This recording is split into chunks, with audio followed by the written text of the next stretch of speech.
안녕하세요. 연합인포맥스 윤영숙 특파원입니다. 오늘 뉴욕 증시가 또다시 1% 이상 하락 마감하면서 3거래일 연속 떨어졌습니다. 우선 시황부터 보고 가겠습니다. 개별 지수별로 보면 다우지수가 1.23% 하락했고 S&P 500 지수는 1.14% 떨어졌습니다. 나스닥 지수는 1.24% 하락했습니다.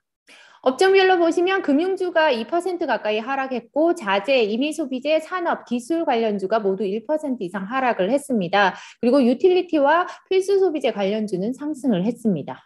대형 종목 중에 보시면 마이크로소프트나 애플의 주가가 1% 내외로 하락했고 구글이나 아마존 같은 경우도 1% 내외로 모두 하락을 했습니다. 테슬라 같은 경우는 3.5% 하락했네요. 이날 보시면 캐터필러와 GE의 주가가 모두 2%, 1% 이상 하락을 했고요. 그리고 경제재개와 관련한 주들도 이제 약세를 보였습니다. 라스베이거스 샌즈의 주가가 3% 이상 하락했고 알래스카 항공이나 사우스웨스트의 항공의 주가도 이날 하락세를 보였습니다. 그리고 에너지 관련주도 이날 장중에 유가가 6% 이상 WTI 기준으로 6% 이상 하락하면서 에너지 관련주도 하락을 했는데요. 이날 이제 마감가 기준으로는 WTI 가격이 3.7% 하락을 했습니다. 그러면서 대본에너지의 주가가 2% 이상 하락했고 익스모빌의 주가도 1% 이상 떨어졌습니다.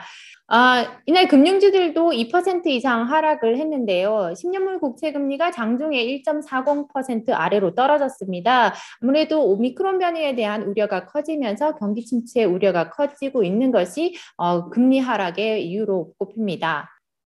이날 주가가 이제 3거래일 연속 하락한 데는 계속 오미크론 관련 뉴스가 나오고 있기 때문입니다. 네덜란드 같은 경우 오미크론 변이로 인해서 봉쇄 조치를 강화한다고 발표를 했고 영국 같은 경우도 봉쇄 조치를 강화하는 방안을 검토하고 있다고 밝혔습니다. 그러면서 이제 봉쇄 우려로 경기도나 우려가 커지면서 유가가 크게 밀렸습니다.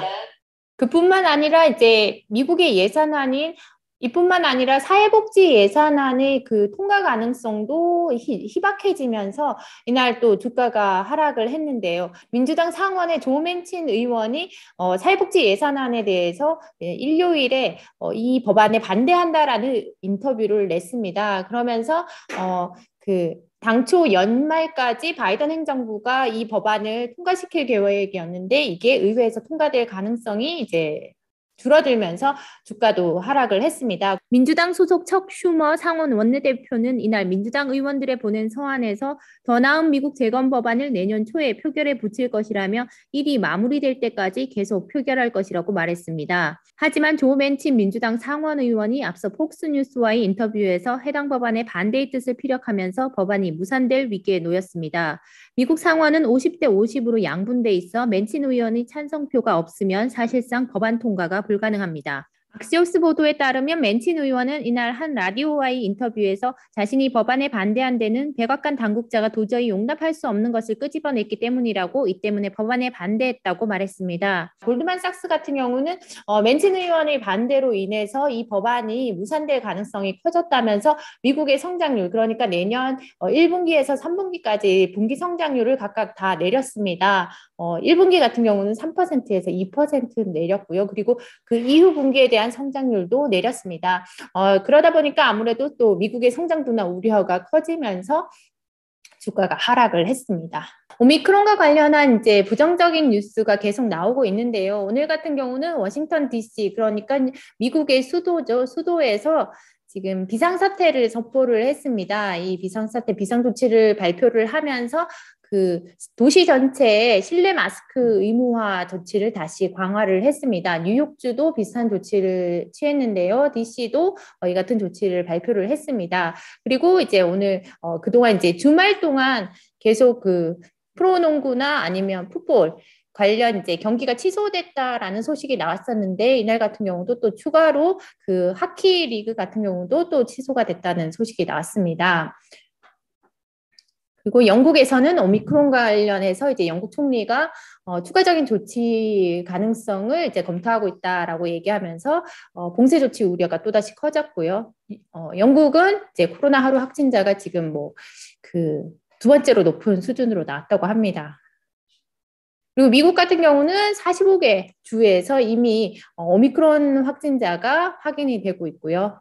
이제 오미크론 변이가 아무리 증상이 가볍다고 하지만 이게 이제 의료 부담을 높이고 그러면서 이제 각국이나 혹은 미국에서도 봉쇄 조치를 강화하고 있습니다. 그러다 보니까 사람들의 이동이 줄어들게 되면 아무래도 소비나 지출이 줄어들 수 있어서 그에 따른 기업들의 실적이 줄어들 수 있기 때문에 이게 주가의 부담으로 작용을 계속하고 있습니다. 그리고 이제 이날 장중에 짐 크레머 씨가 코로나에 확진됐다는 소식도 나왔는데요. 짐 크레머 씨는 CNBC의 매드머니 진행자이죠.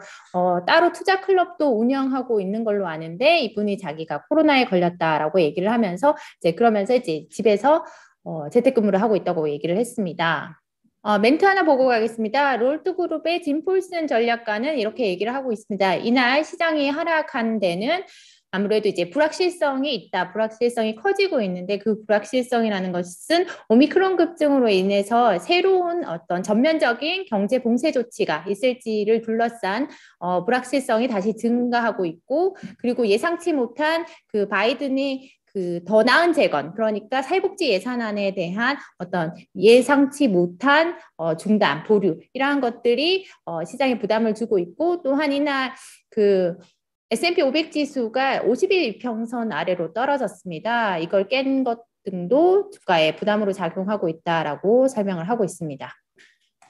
주가가 3거래일 연속 하락하면서 이제 추가적인 조정에 대한 우려도 크지만 아무래도 지금과 같은 공포 매도에서 주가를 매수하라는 조언도 나왔습니다. 이제 크레머 씨가 자기가 코로나에 걸렸지만 지금이 주식을 사야 할 때다라고 얘기를 했습니다. 이날 하락을 포함해서 최근의 매도세는 주식을 매수할 기회로 보인다라고 얘기를 했고요. 그리고 이거를 부정적으로 볼 게 아니라 기회로 봐야 한다. 즉 모든 것을 이제 매도하는 지금의 이 상황을 기회로 봐야 한다고 얘기를 했고요.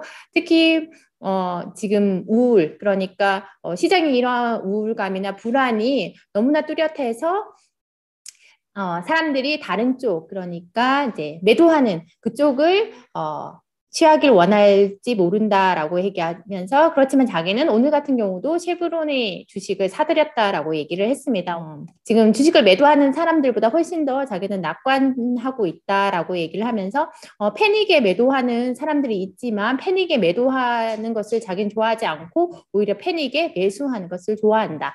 이러한 강심장을 갖고 있다면 정말 돈을 벌 수 있겠죠. 이날 뉴욕 시장이 이제 장 마감 전에 이제 이런 얘기를 했습니다. 오미크론 감염이 이제 빠르게 늘어날 거다. 그렇지만 자기가 보기에는 한 수주 후가 정점에 이를 것으로 예상한다라고 얘기를 했습니다. 이것은 이제 자신의 전망이라기보다는 보건 당국자들의 전망으로 볼 때 빠르게 증가할 것으로 예상이 되지만 수주 후에는 이제 정점에 이를 것으로 예상을 하고 있다라고 얘기를 했습니다.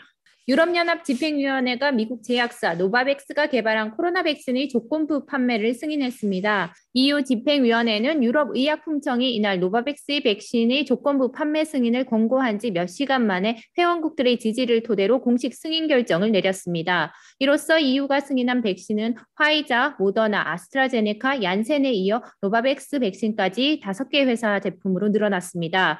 노바백스 백신은 미국과 멕시코, 영국에서 시행한 임상시험 결과 코로나19 예방 효능이 90%에 달하는 것으로 추산됐습니다. 세계경제포럼이 이날 연례 회의인 일명 다보스 포럼의 내년 1월 행사를 연기한다고 밝혔습니다. 오미크론 출현에 따른 불확실성의 행사를 내년 초여름으로 연기한 건데요. 당초 세계경제포럼은 연례 회의를 내년 1월 17일에서 21일 스위스의 스키 휴양지 다보스에서 개최할 예정이었습니다. 그런데 이를 내년 여름으로 늦춘 겁니다. 모더나는 이날 자사의 코로나 백신 부스터샷이 오미크론 변이에 대응한 중화 항체를 37배 정도 증가시키는 것으로 나타났다고 밝혔습니다. 모더나는 부스터샷 접종자 20명의 혈청을 분석한 자체 연구 결과에서 이같이 나타났다고 말했는데요. 부스터샷 투여 후 29일 만에 오미크론 중화항체 수준이 2회 접종과 비교했을 때 37배 증가했고 100마이크로그램 투여 시 83배가 증가하는 것으로 나타났습니다. 현재 미국 식품의약국이 승인한 모더나사의 부스터샷 용량은 50마이크로그램으로 1, 2차 접종 때의 절반에 불과합니다. 미국 소프트웨어 업체 오라클이 전자의료 정보 기록 업체 서너를 인수하기로 했습니다. 오라클은 서너를 주당 95달러에 전액 현금으로 인수하기로 했는데요. 거래 규모는 주식 283억 달러어치와 부채 등을 포함하면 300억 달러를 웃돌 것으로 예상됩니다. 거래는 내년 종료될 예정입니다. 이번 인수는 오라클의 역대 최대 규모가 될 전망인데요. 미국에 본사를 둔 서너는 병원과 의사들이 의료 기록과 기타 의료 정보를 저장하고 분석하는 데 사용하는 소프트웨어를 설계하는 업체입니다. 조 바이든 미국 행정부가 기후변화 대응을 위해 연비 기준을 강화하기로 했습니다. 미 환경보호국은 2023년형 자동차부터 연비 기준을 단계적으로 강화하고 2026년까지 자동차 연비 기준을 갤런당 평균 55마일로 높인다고 밝혔습니다. 이는 1리터당 약 23.4km에 해당합니다. 이에 따라 미국에서 발생하는 탄소 배출의 약 2%가량의 저감 효과가 발생한다고 당국은 분석했습니다. 이번 조치는 바이든 행정부 출범 이후 내놓은 기후변화 관련 대책 중 가장 강도 높은 것이라고 외신들은 전했습니다. 네, 제가 준비한 소식은 여기까지입니다. 오는 24일에는 뉴욕 증시가 휴장하고요. 그래서 이번 주는 거래일이 4일밖에 되지 않습니다. 그러면서 이제 전체적으로 이번 주 내내 시장의 변동성이 커질 것으로 예상이 되는데요. 내일 다시 주가가 반등할 수 있을지는 좀 더 지켜봐야 할 것으로 보입니다.